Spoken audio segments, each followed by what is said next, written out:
Early review code for God of War Ragnarok was provided by PlayStation. Also, this review is spoiler free, but I do discuss some of the themes of the story, without getting into plot specifics beyond, say, the first hour or so of this massive game. A game that, I should also point out, immediately assumes you rolled credits on its 2018 predecessor.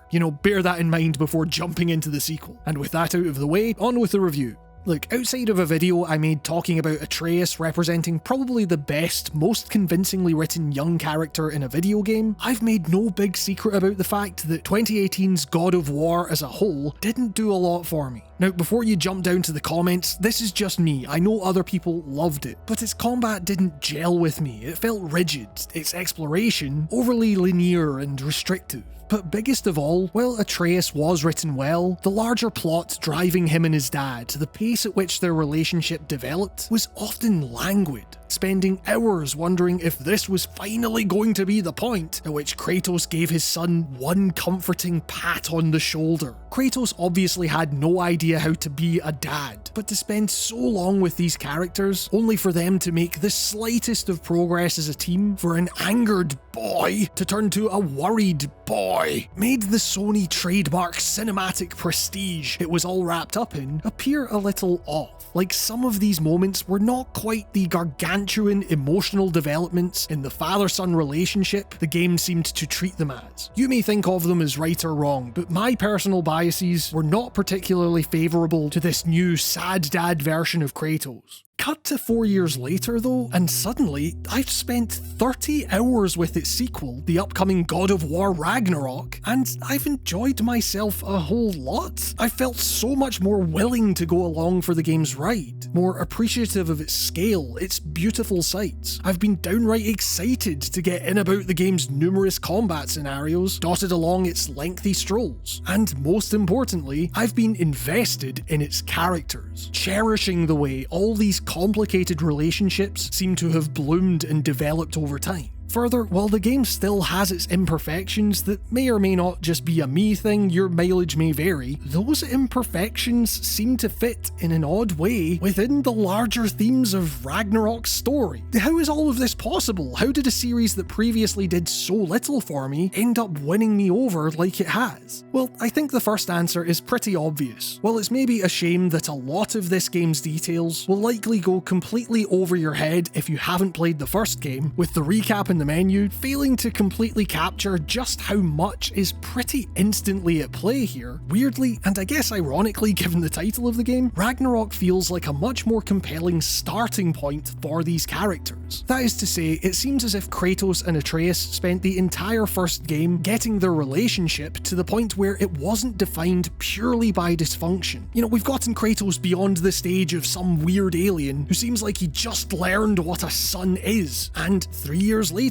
we have a far more overtly loving father-son relationship for it, rendering what dysfunction still exists as far more subtle, nuanced, and complicated, where digging into those subtleties tells us so much more about the individuals comprising this relationship. Ragnarok is a game still very deeply rooted in family and fatherhood. It's just a different point of fatherhood. Kratos spent the first game coming to terms with the fact that he was a dad. Now, he's trying his best to be a good one. A difficult task perhaps, given that the Atreus we see here is not the little boy we found in the first game. He's more accomplished, capable, but moreover, he's an adolescent, with all the hormonal chaos that comes with such drastic physiological upheaval. He still possesses a great deal of respect for his dad, but he's simultaneously flailing desperately to get out from under his shadow, to be taken seriously as his own person. And Kratos, on the other hand, is doing his best to reciprocate his son's respect, trying to find the balance between compassion, trust, and discipline, respecting his son's abilities, his agency, while also trying to keep him out of danger, teaching his son the ways of the world while continuing to reconcile with his own mistakes, the fact that he himself still has so much to learn. He can still be cagey, but different from the last game, he can also be open, vulnerable, and loving. But most importantly, Kratos truly believes in something now. His love for Atreus prompted his insistence that people can be better, with the seemingly constant peril the pair endure from the very start here being a direct consequence of that belief that the two just have to live with, survive. That pain is something Kratos is willing to endure if it means that his son gets to be his own person. On the surface, Atreus is doing what all teenagers do. His clear respect for his father sometimes giving way to a "get out of my room, dad, no one gets me" kind of mentality. He wants to be treated like a grown-up, even though Kratos knows he's not totally ready for that, struggling with the idea that Atreus, like all adolescent kids, has to learn that himself to a certain extent. And it's consistently, legitimately funny that in a realm of such unparalleled beauty, danger, and fantastical creatures, it's this normality that scares Kratos the most. It just happens to be coupled with the fact that the stakes here are so much higher, given, well, the title of the game, where making his own mistakes, so to speak, Atreus being a teenager here, in this mythological setting, potentially has life-threatening, world-altering consequences. Further though, and this is important, when it comes to the Norse gods acting as the foil to Kratos' Father of the Year ambitions, it's clear the team at Sony Santa Monica had so much fun bringing all these powerful beings to life. Beings that are portrayed more like a mafia than a typical family. And let me emphasize, this is like hour one stuff. While the game does settle into a groove after a rather explosive intro, meaning that yes, a good chunk of your gameplay still amounts to walking in a straight line, listening to people talk, an element of this franchise that different people are going to have different feelings on. I'm personally iffy on it as a method of delivering story to players. Every single interaction, every moment you experience between these two, all of it is informed by this wealth of nuance, this complexity born of love rather than cold bitterness. And don't get me wrong, it also helps that a lot of these walk and talk sections, like everything else in the game, are just jaw-droppingly beautiful, with some of these environments and the skyboxes draped over them really highlighting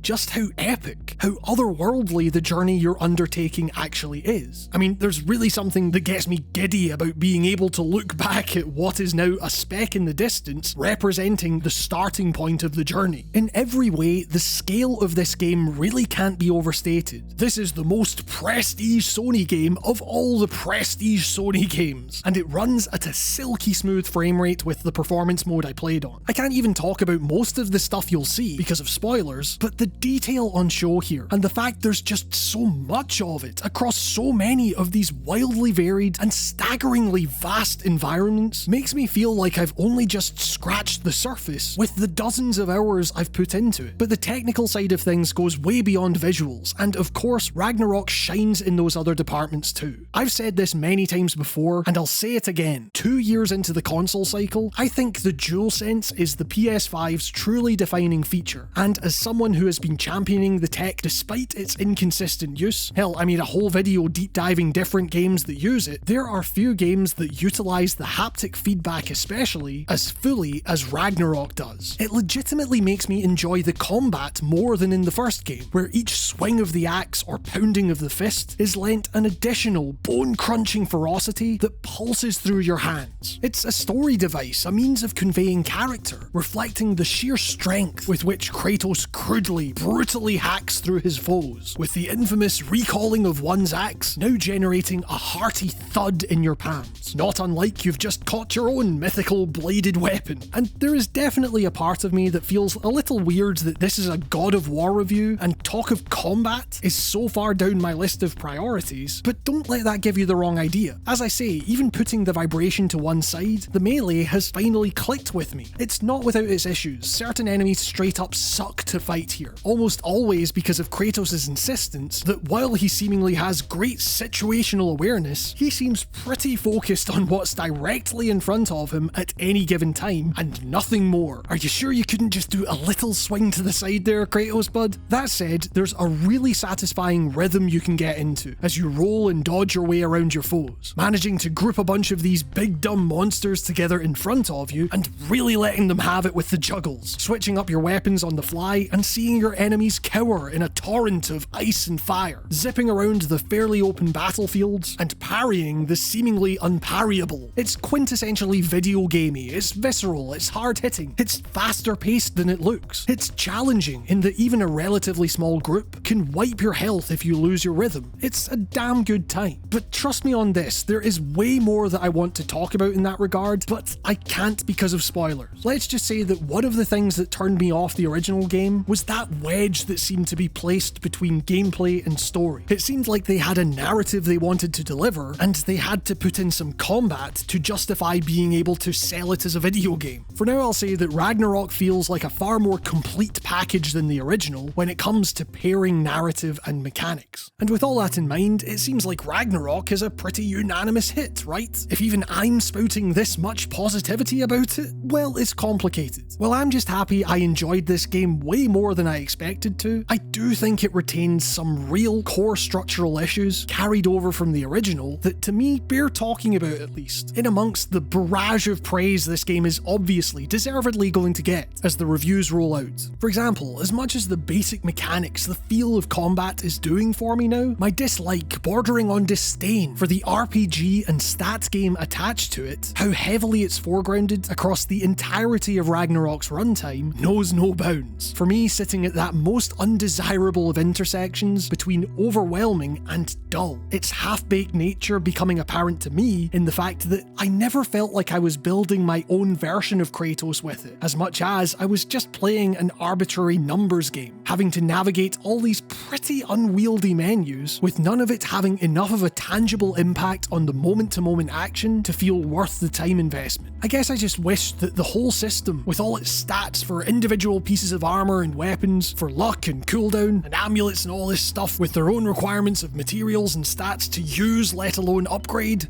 I just wish it was all plainer than this, because this focus on numbers and stats actually lessened the impact of new unlocks later down the line, where my thoughts wouldn't turn to the neat ways my combat and exploration options were expanding, but instead that lurching realization that I now had another upgrade tree to keep in mind, to allocate yet more resources towards. And let me tell you, this kind of thing was happening shockingly late into the already lengthy story, a testament perhaps to just how full of stuff this game is, that it can keep surprising you with new things for the vast majority of that time. I just think that surprise, that mystery and awe might be better sustained were the numbers attached to it all not given such prominence throughout your playthrough. And this speaks to another issue as well, pacing. For all the positive moves this installment has made in terms of the franchise's storytelling, part of me gets the feeling that this focus on numbers, something that was very present in the first game as well, is more to foster some artificial sense of progression, that you're developing into something, because otherwise it bears repeating, you are doing a lot of slow jogging behind other characters in this game. Real progress to the plot can still feel somewhat glacial at points, which is fine. God of War is not the only game to convey its narrative in this way, and a lot of people clearly are into that narrative style. My problem here is the fact that for as admirable as the commitment to the series' one unbroken shot aesthetic is, the cool moments it can occasionally lead to, this refusal of the game to cut away for time at almost any point means that you could have achieved a truly momentous objective, worked hard to see things that you can feel truly proud of, real achievements, only for that awe to dissipate somewhat as the game still requires you to trudge through it all again on the journey back.